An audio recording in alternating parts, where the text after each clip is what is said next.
Hi, we're about to talk about the Ken OLW2 controller, how it's wired. Most of the readers that you'll get will come like this with an instruction sheet that has the wiring diagram inside for the controller, for the reader. They all have the same wiring colours: black for ground, green for Wigan 0, white for Wigan 1, red for power, which is 5 volts or 12 volts, but normally 12, brown for the lead, and yellow for the sounder. You see the switch here? This is to set 5 volts or 12 volts for the sounder, for the reader. It's in the 12 volt position at the moment because I have a 12 volt reader attached. Coming around the terminal blocks, we have the request to exit input, the door sense input, A and B for the network, and the ground connection. The request to exit goes to a switch, which then goes to ground for opening the door from the inside normally. The door sense is not normally used, but it can be used if you want to monitor the door remotely to find out if it's closed or open.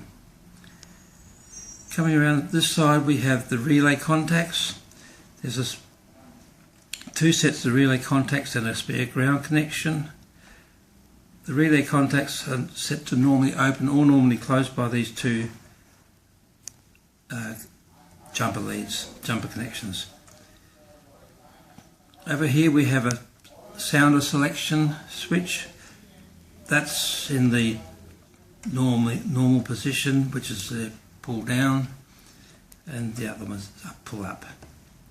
This is used for the processor, which is only used during programming.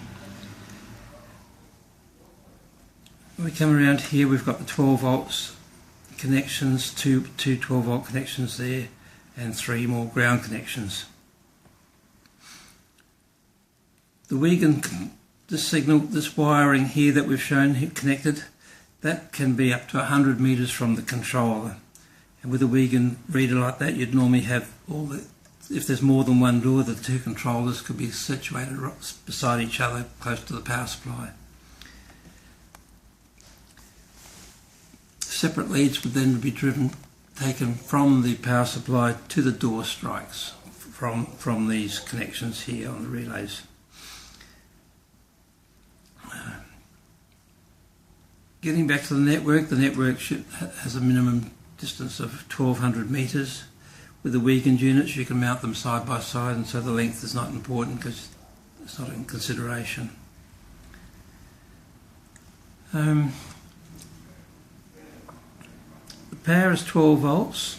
It's onboard regulator, so it's not critical.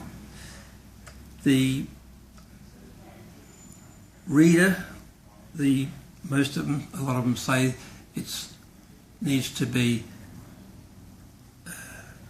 linear, from a linear power supply, in other words, not switch mode power supply. You could void the warranty if you use a switch mode power supply on it. However, if you take it off this board here, because of the extra filtering on the board here, that is not a consideration, not a problem. The ID, when you turn the power on the board, this LED will flash the ID. It could be between 1 and 62. In fact, it'll be set to 1 when it comes from the factory, and with only one door on your network, you don't need to change that. If you have more than one door on a network, and you can have up to 62, you need to set that.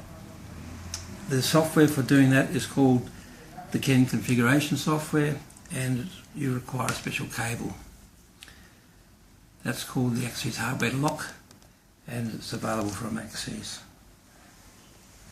This connector here is used when you set the ID. The hardware lock plugs into there and into your laptop or PC, whichever you're using. The relay outputs 1 amp at 30 volts is the rating of the relay, and that's normally more than enough. Your power supply wiring, you take that strike current into consideration when you're deciding what wire to use. But